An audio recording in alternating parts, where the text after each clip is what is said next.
자, 이번에는 반도체에 대해서 한번 알아볼게요. 근데 이제 반도체를 얘기하기 전에 요것부터 좀 구분하셔야 되는데, 우리가 사는 이 모든 만물, 그러니까 우리 주변에 있는 것들, 그러니까 이 유니버스에 있는 모든 것들은 크게 전기적으로 볼 때 세 가지로 구분할 수가 있어요. 하나는 전기를 얼마나 잘 통하냐, 통하지 않느냐에 따라서 다 아시겠지만, 하나가 뭐냐면 도체, 그 다음에 반도체가 있고, 그 다음에 부도체가 있습니다.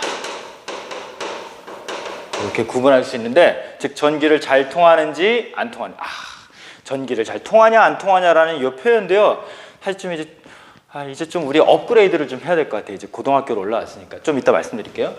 도체라고 하는 거는 전기를 잘 통하는 물질들이죠. 대표적인 게 뭐가 있어요? 대표적인 게 물체나 물질. 예, 금속이죠, 금속. 금속은 거의 모든 것들이 이제 다 전기를 잘 통하죠. 철, 금, 은, 구리, 뭐 알루미늄 모든 게 다 잘 통해요. 전기 잘 안 통하는 거 뭐 있죠? 전기가 잘 안 통하는 거. 예, 나무가 있고 또 뭐 예를 들면 뭐 커튼, 천, 옷, 천 뭐 이런 것도 있고 플라스틱 뭐 이런 것들 잘 통하지 않죠. 거의 이런 게 안 통해요. 예. 근데 또 이 중간에 있는 것이 있어요. 근데 이렇게 중간이라니까 되게 좀 애매한데 어쨌거나 도체도 아닌 것이 부도체도 아닌 것이 이거 있는데 대표적인 게 뭐 실리콘, 저마늄 이런 물질로 구성되어 있는 물체들이 대부분 이제 반도체라고 얘기합니다. 자, 그러면 이제 한번 또 질문을 드려봐야 되겠죠. 전기를 잘 통하는 놈을 이제 도체라고 했는데, 도체는 뭐 사실 금속밖에 없나요? 금속 이외에 좀 더 그 전기를 잘 통하는 것도 없나? 있어요. 어떤 거요? 있어요. 어떤 거요? 흑연. 예, 쉽게 말해 숯땡이. 여러분들 샤프심. 그래서 이거 초등학교 때 한번 여러분들 실험했나 모르겠다. 그 샤프심을 이렇게 양쪽에 이렇게 이렇게 전극을 꽂아가지고 이거 어떻게 전기 흐르나 안 흐르나 뭐 이렇게 실험도 한번 해봤을 텐데 이런 것도 있어요. 도체죠. 우리 몸은 도체인가요? 부도체인가요? 반도체인가요? 이렇게 말하면 또 우리 몸은 전기가 통하나요? 안 통하나요?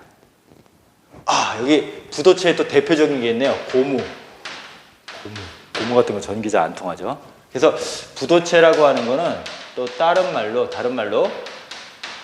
절연체라고도 얘기하는데 우리 몸은 도체입니까? 부도체입니까? 우리 몸은요 전기가 통한다니까요. 특히나 물에 젖으면 어떻게 돼요? 물에 젖으면 전기 잘 통해요. 그래서 어떤 면에서 물도 어떻죠? 물도 전기를 잘 통하는 물체죠. 그리고 우리 몸도 그래요. 몸 자체도 좀 건조하면 좀 그런데 좀 습기 차 있거나 좀 그러면 어때? 우리 몸으로 전기가 흐르잖아요. 우리 몸으로. 그게 뭐예요? 감전이라고 그러죠. 감전. 우리 몸으로 전기가 흐를 때 우리 몸도 전기가 흐를 수 있습니다. 즉 도체. 근데 금속만큼은 좀 아니죠. 금속만큼은 좀 아닌데 그러면 또 여기서 하나 더 질문.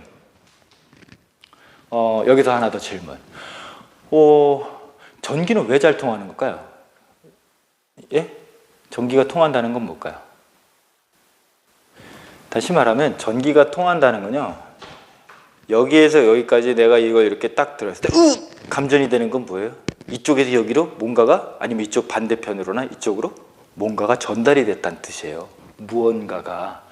그 무언가가 바로 그 전자라는 놈이죠. 전자라는 놈이에요. 근데 또 이 질문이 돼요. 그럼 전자가 흐르는 거를 우리가 뭐라고 하는 거예요? 전기가 통한다라고 하는 건, 이거는 굉장히 우리가 일상에서 많이 쓰는 그냥 일상 표현인데, 이걸 조금 더 물리적으로 좀 더 정확하게 접근하자면 전기가 통한다라고 하는 건 뭐예요? 그 속에서 뭔지 모르지만 전자가 전자가 어떻게 해요? 전자가 이동한다라는 뜻이기도 해요. 이동한다는 뜻이기도. 전자가 이동하는 뜻이기도 해요. 예. 이게 여기에서 이쪽으로 전자가 이렇게 이동할 때. 그리고 이 전자가 이동한다라고 하는 거를 우리가 뭐라 하냐면 전자가 이동하는 거를 전류, 즉 전기의 흐름. 네, 흐름류 있잖아. 전기의 흐름, 즉 전자가 움직이는 거를 우리가 전류라고 얘기를 하죠. 아시죠? 물론 이게 마이너스 전화가 아니라 플러스 전화가 이동하는 걸 하지만 자꾸만 그렇게 따지지 마세요. 그런 뜻이 아니고 기본적인 개념. 즉 전자가 이동한다라고 하는 거예요. 그러니까 우리가 그 전기선이라고 하는 게 있잖아요. 이 전기선이라고 하는 거는 뭐냐면 여기서 전기가 통한다라고 하는 건 이 안에서 전자들이 어때요? 이동한다라는 뜻이에요. 예. 쉽게 말해 이 도선이라고 하는 거, 이 전선이라고 하는 거는 뭐죠? 예, 전자가 움직이는 고속도로라고 얘기하면 되겠죠. 고속도로. 근데 이쪽에서 이쪽 끝까지 지금 사이에 공기가 있잖아. 그러면은 전자가 이동할 수 있어 없어요? 전자가 이동을 못해. 왜? 공기는 전기를 잘 통하는 그러한 물질이 아니기 때문에. 대표적인 게 또 공기도 있군요. 그래서 여기에 전자들이 있어도 이쪽으로 이동하고 싶어도 사이에 길이 없으니까, 공기밖에 없으니까 가지 못하는데 어때요? 여기다가 전선을 이렇게 연결해주면 어떻게 됩니까? 여기에 있는 전자들이 드디어 이쪽으로 이동을 하죠. 가고 싶으니까 이동을 해요. 그 이동하는 거를 바로 전기가 통한다, 전류가 흐른다라고 얘기하는 겁니다. 아시죠? 그럼 또 하나의 질문. 그럼 왜 유독 부도체는 그러면은 잘 전자가 이동하지 못하고 도체는 전자가 잘 이동을 할까요? 이건 도체와 부도체의 특성을 알아야 되는데 중요한 거는 바로 도체의 특성이에요. 즉 금속의 유일한 특성이라고 했었죠. 도체가 잘 움직일 수 있는 건 뭐냐면 움직일 수 있는 뭐가 많기 때문에 움직일 수 있는 전자가 많기 때문에 그렇죠. 움직일 수 있는. 근데 지금 중요한 게 뭐라고요? 움직일 수 있는 전자. 즉 자유롭게 돌아다니는 자유전자가 많은 물질들은요 전기를 잘 통해요. 그럼 이제 얘기가 되죠. 부도체, 나무나 플라스틱이나 고무나 공기에는 지금 어때요? 자유롭게 전자가 없는 건 아니에요. 근데 어떤 전자? 자유롭게 돌아다니는 전자가 거의, 이거는 이제 거의 뭐라 해요? 거의 없다라고 지금 봐야 돼요. 거의 없을 때 보통 부도체라고 이제 얘기를 합니다. 그러면 물은 어때요? 이거를 움직이게끔 하는 그런 자유전자가 많다는 얘기인데 이건 좀 약간 조심스러워요. 사실은 물에서는요 전자가 또 움직이는 게 아닌데 어쨌거나 요거는 좀 두고 봅시다. 흑연은 사실 뭐냐면 요거는 뭘로 만들어진 거냐면 탄소로 만들어진 건데 이 탄소로 만들어진 재질의 어떤 물질들도 전자가 자유롭게 돌아다니는 전자들이 많아요. 요 물은 좀 특이한 경우이기 때문에 요거는 여기에 지금 해당하는 좀 약간 특이 케이스니까 나중에 기회가 되면 따로 설명을 드리겠습니다. 이렇게 하면 반도체는 그럼 어떤 걸까요? 반도체는 보통 우리가 일반적인 요 정도 온도에서는 이걸 이제 반도체라고 할 때 요 정도 온도에서 한 20도? 상온이라고 그래요. 상온. 평상시의 온도. 이 상온에서는 이 반도체는 거의 뭐처럼 행동하냐면 부도체처럼 행동을 합니다. 전기를 잘 통하지 않아요. 근데 재밌는 건요. 얘한테 뭘 가하면 열을 가하면요. 갑자기 자유롭게 움직일 수 있는 전자들이 툭툭툭 튀어나와요. 자유롭게 움직이는 전자들이 많아지면 어떻게 된다고요?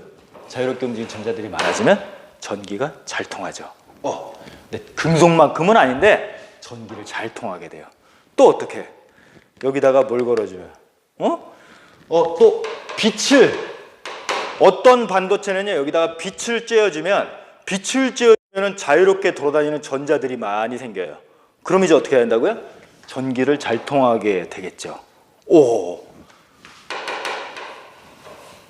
그쵸? 그 다음에 여기다가 어떤 전기적인 충격을 걸어주면 어떻게 해? 전기적인 충격을 걸어주면 그때 또 전기가 또 실제로 잘 흐를 수도 있고, 어떤 거는요, 이 물체에다가 압력을 해주면 압력을 주면 희한하게 자유롭게 움직이는 전자들이 막 튀어나와서 전기가 잘 통하게 되기도 해요.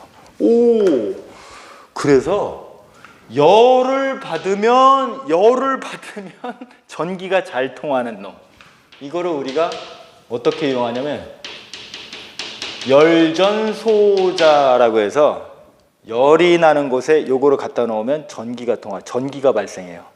그래서 전기를 생산하는 거. 빛을 받으니까 전기가 발생하는, 이거 뭐예요? 바로 우리 너무 잘 알잖아요. 이게 태양전지죠, 뭐 태양전지. 그 다음에 아까 빠뜨렸네. 압력을 주면 딱 누르거나 어떤 뒤틀거나 이렇게 압력을 주면 어떻게 해? 그러면 또 전기가 발생하는 게 이제 앞전소자라는 게 있죠. 물론 이제 순수한 실리콘이나 저마늄 같은 경우도 이제 온도가 올라가게 되면요, 어느 정도 전기가, 금속만큼은 애들은 어느 정도 전기가 잘 통하는 자유롭게 돌아가는 전자들이 많아지는 그런 경우가 생기는데요. 여러분들 근데 이 반도체를 주로 이제 어디에 이용을 하냐면, 이미 또 여러분 잘 알고 있어요. 다이오드.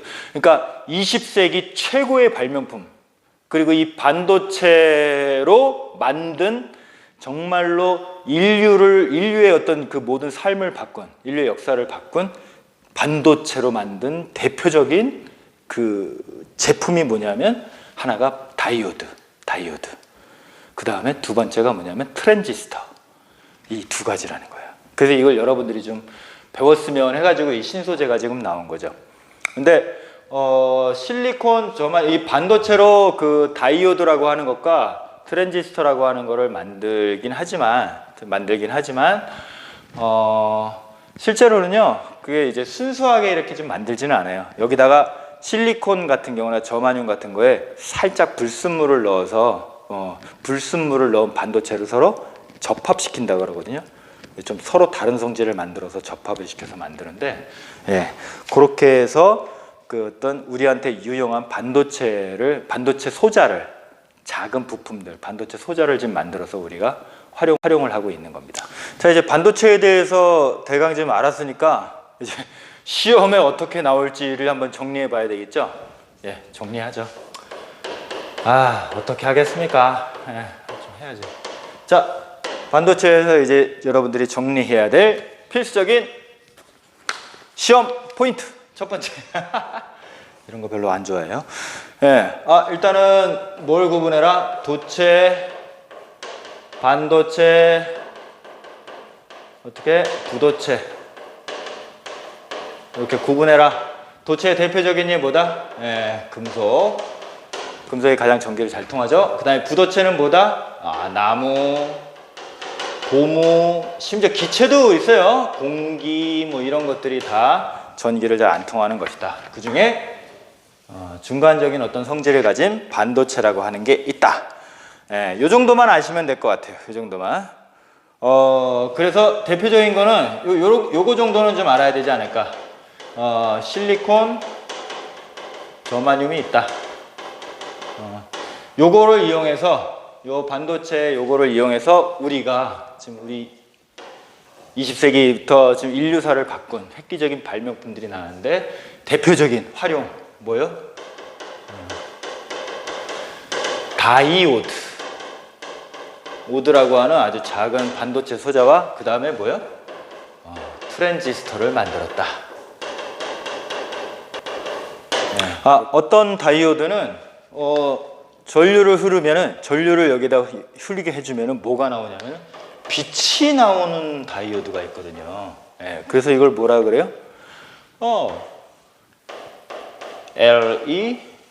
LED라고 얘기를 하죠.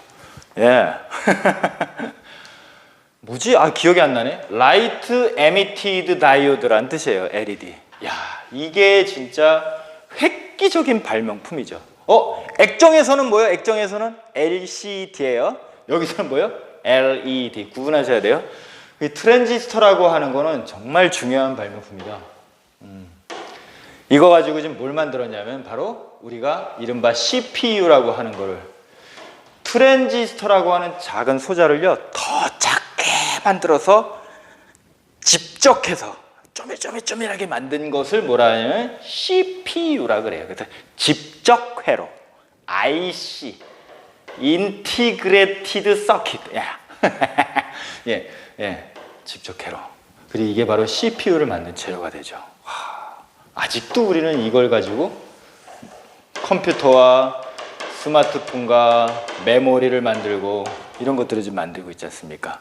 이런 문명의 이기를 뒷받침하는 가장 중요한 신소재 발견, 그 대표적인 신소재가 바로 뭐다? 반도체다라고 하는 것. 이 정도까지만 좀 알고 계시면 뭐 좋을 것 같아요.